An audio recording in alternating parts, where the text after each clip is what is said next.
नमस्कार दोस्तों, मैं डॉक्टर अरविंद श्रीवास्तव, होम्योपैथिक विशेषज्ञ। आज आपसे बात करूंगा गुर्दे में बनने वाली पथरी के बारे में। जी हाँ, किडनी स्टोन के बारे में, या जिसे हम मेडिकल भाषा में रीनल कैल्कुलाई भी कहते हैं। दोस्तों, गुर्दा मुट्ठी के आकार का एक पेयर में, यानी दो किडनी जो है हमारे पीछे साइड में, नीचे साइड में, अंदर पीछे लगी हुई होती है। ये हमारे लिए बहुत महत्वपूर्ण अंग होता है। क्योंकि हमारे ब्लड में जो भी इंप्योरिटीज होती है उसको छानने का निरंतर ये काम करता है। आपको जानकर के हैरानी होगी कि हमारे शरीर में जितना भी ब्लड है, हर 5 मिनट में ये दोनों किडनी मिलकर के उसे छान देती है, यानी इतना तेज काम करती है। ये जानकर के भी और हैरानी होगी कि हमारे शरीर में 300 से भी ज्यादा ऐसे केमिकल्स बनते हैं जो जहरीले होते हैं, जो हमारे लिए प्राण घातक हो सकते हैं। उनको छान करके और पेशाब के माध्यम से बाहर करने का काम ये हमारे गुर्दे करते हैं, हमारी किडनी करती है।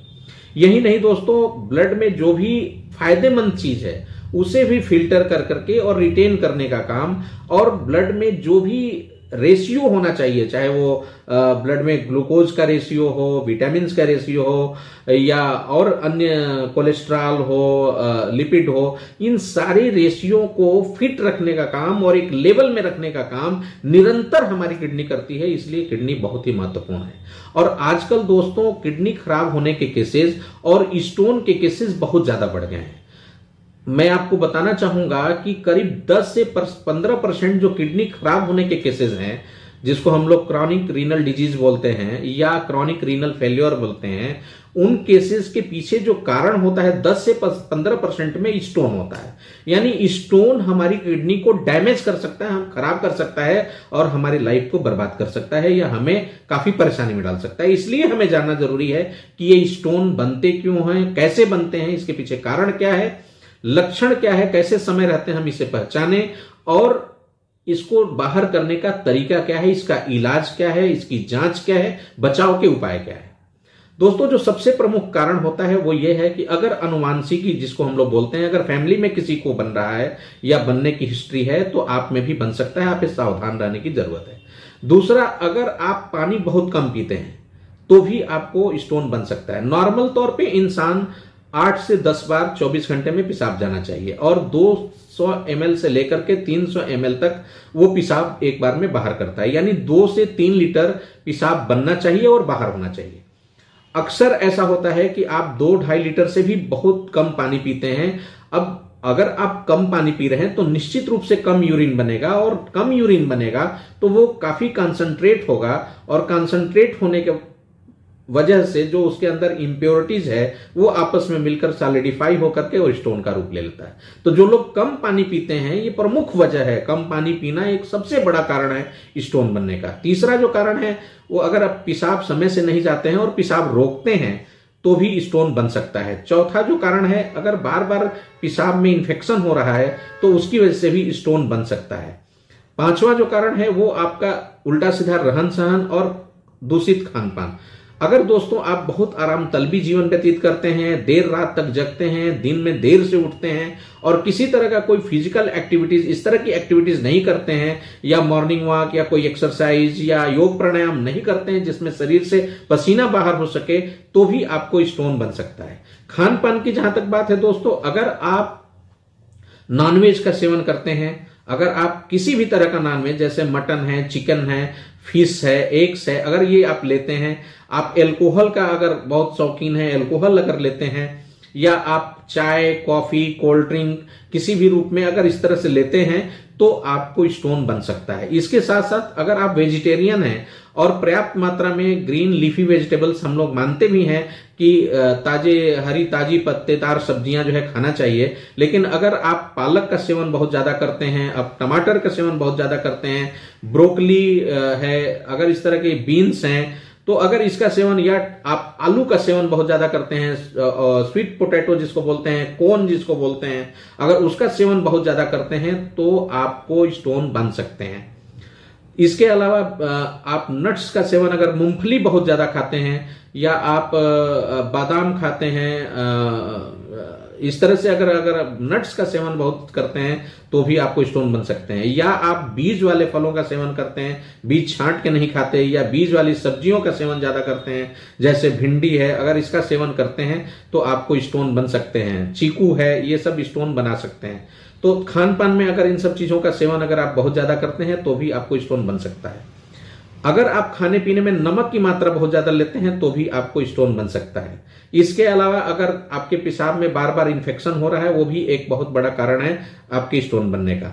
लक्षण की जहां तक बात है दोस्तों, इसमें पेन जो है मुख्य लक्षण, कभी कभी तो एसिम्प्टोमेटिक होता है, कोई लक्षण नहीं आता, जबकि शरीर के अंदर सालों साल स्टोन पड़ा रहता है। लेकिन जो लक्षण होता है उसमें पेन होता है। पेन जो है माइल्ड से लेके मॉडरेट से लेकर सीवियर लेवल का हो सकता है। पेन आमतौर पे बैक साइड में जो है, ये पीछे के साइड में, नीचे के साइड से शुरू होता है और आगे पेड़ू में आकर के, और इसके बाद कभी कभी तो पेशाब के रास्ते में या टेस्टिस में जाता है, और इतना तेज होता है जैसे सपोज करो जैसे नॉर्मल डिलीवरी में जिस तरीके से पेन होता है, इतना सीवियर पेन हो सकता है। और कभी कभी तो पेन से व्यक्ति बिल्कुल छटपटाने लगता है और इमरजेंसी में जाकर के इलाज कराने की आवश्यकता पड़ती है।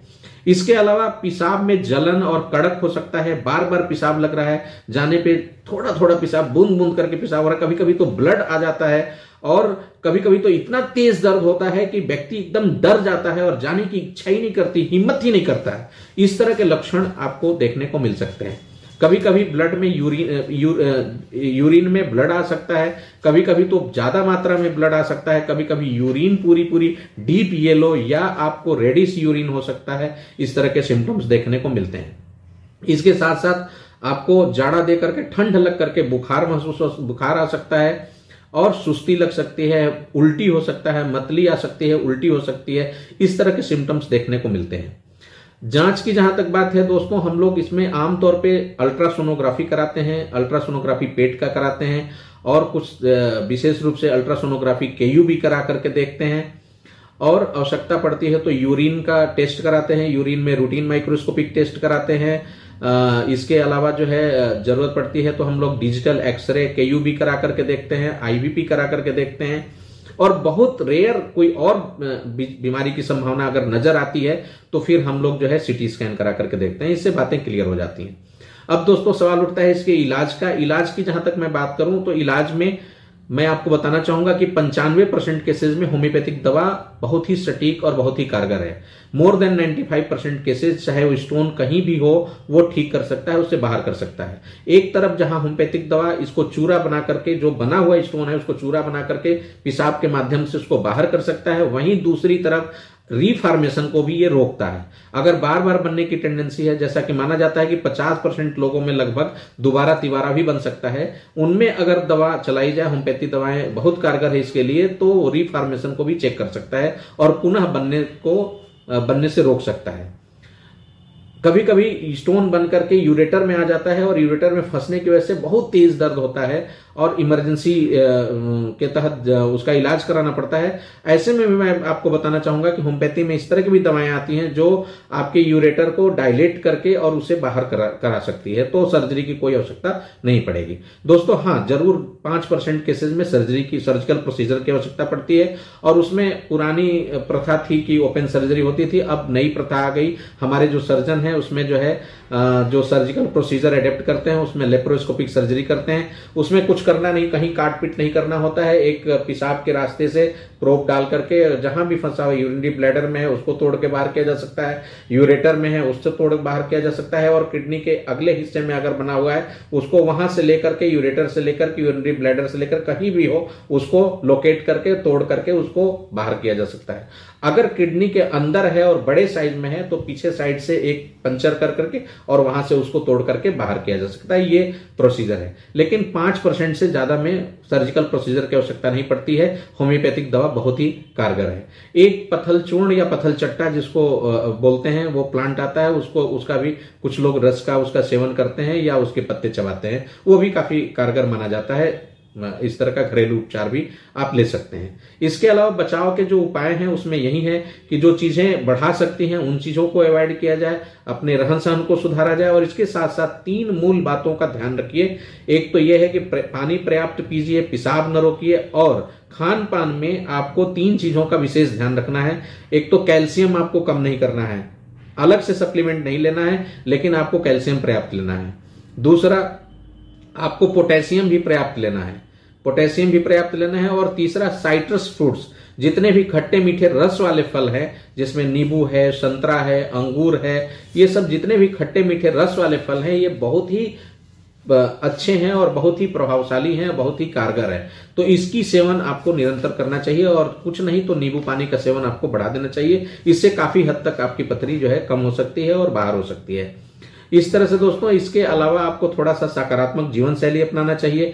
कोई ऐसी एक्टिविटीज जरूर करना चाहिए जिससे थोड़ा सा फिजिकल हो सके, और रात को जल्दी सोना, सुबह जल्दी उठना, और अपने खान पान के साथ साथ थोड़ा सा योग प्राणायाम को अपना हिस्सा बनाना चाहिए। इससे काफी हद तक आपको इस पथरी बनने से बच सकते हैं, और अगर बनी है तो बाहर होने में मदद मिल सकती है, और आप अपने गुर्दे को बचा सकते हैं और अपने जीवन को सेव कर सकते हैं। हमें उम्मीद है कि आपको ये वीडियो जरूर कारगर लगा होगा, प्रभावी लगा होगा, और आपके लिए लाभप्रद होगा। आप इसको पूरा देखिए, और अगर पसंद आए तो आप इसे लाइक करें, सब्सक्राइब करें या कमेंट दें, और साथ ही अपने दोस्तों मित्रों तक भी इसको पहुंचाएं, रिश्तेदारों तक पहुंचाएं, कि अधिक से अधिक लोग इसको देख सकें, इसको समझ सकें और अपना बचाव कर सकें। बहुत बहुत धन्यवाद। अपना विशेष ख्याल रखिए। नमस्कार।